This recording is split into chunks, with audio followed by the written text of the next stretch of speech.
Smile morning friends. आज हम पूरा कोल्ड एंड कॉफ का ट्रीटमेंट फिंगर सिस्टम में करेंगे। किसी भी फिंगर पे आप कर सकते हैं। फिंगर सिस्टम के हिसाब से, इसको इंसेक्ट सिस्टम भी बोलते हैं, इसके हिसाब से हमारी पूरी बॉडी इस फिंगर में है, किसी भी फिंगर में। तो ये हमारा हेड है, ये नेक है, ये चेस्ट है, ये डायाफ्राम है जो चेस्ट और एब्डोमेन को आप डिवाइड कर रहा है दो पार्ट्स में, और ये एब्डोमेन एरिया। और कोल्ड एंड कॉफ कहाँ पे इफ़ेक्ट करता है? रेस्पिरेटरी सिस्टम को। उसका मतलब नोज़, और ये उस पाथवे कैसे जा रहा है, और यहाँ पे लंग्स हैं।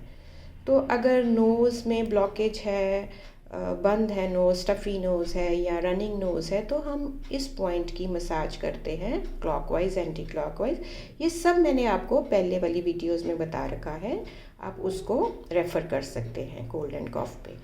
तो कंजेशन भी हो तो भी, तो हम इसको मसाज करेंगे। मसाज करते करते हमारा नोज़ की प्रॉब्लम हील होनी शुरू हो जाती है। अगर हमको अनईजीनेस है तो वो शुरू ठीक हो जाती है। तो इसको आप करके, तो हम यहाँ पे ब्लैक पेपर कॉर्न मसाज करने के बाद नोज़ पॉइंट पे लगाते हैं। यहाँ पे हम गार्लिक भी लगाते हैं। मैंने गार्लिक के बारे में आपको पहले वाले में बताया है, आप उसको देख सकते हैं। अब ये हमारी चेस्ट कैविटी है जिसमें लंग्स है। इसमें अगर आपको थोड़ा या तो पेनफुल पॉइंट ढूंढिए, और पेनफुल पॉइंट ढूंढ के वहाँ पे सीड्स लगा दीजिए।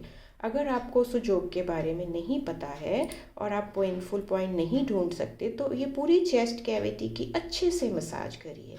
किसी रोलर से भी कर सकते हैं, रिंग से भी कर सकते हैं, और कुछ नहीं मिला थंब से भी यूज़ कर सकते हैं। किसी तरह से भी आप मसाज करिए। अच्छी मसाज करने के बाद आप चेस्ट कैविटी को, लंग्स को, या तो फेनुग्रीक सीड्स, मेथी दाना, या हम ब्लैक पेपर कॉर्न्स के साथ भी इसको पूरा भर सकते हैं। इस पे हम मोक्सा भी करते हैं, वो भी मैंने आपको बताया था।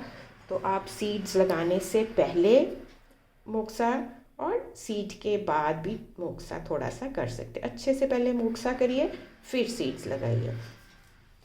तो इस पार्ट को हमने कर दिया।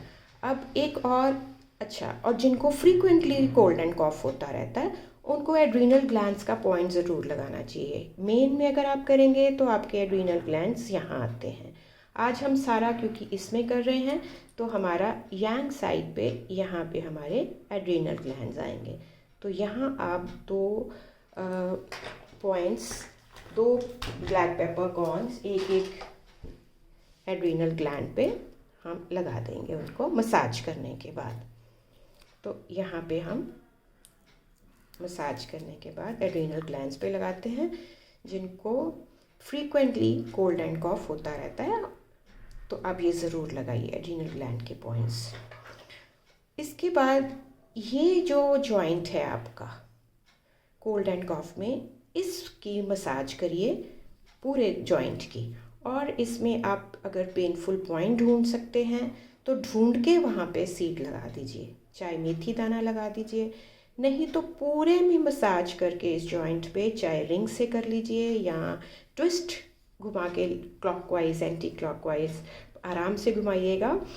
घुमाने के बाद आप इसको पूरा एक चेन ऑफ सीड्स भी पूरे जॉइंट पे लगा सकते हैं। एक ये जॉइंट ज़रूर करिए कोल्ड एंड कॉफ के लिए, और एक इस इंडेक्स फिंगर पे भी ये वाला जॉइंट, इसकी भी मसाज करके आप पूरे जॉइंट पे यहाँ पे सीड्स की चेन लगा दीजिए, जिनको कोल्ड एंड कॉफ की प्रॉब्लम हो रही है।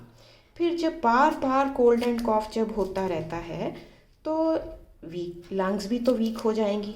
तो हमको लंग्स को सर्कुलेशन इम्प्रूव करनी है यहाँ पे।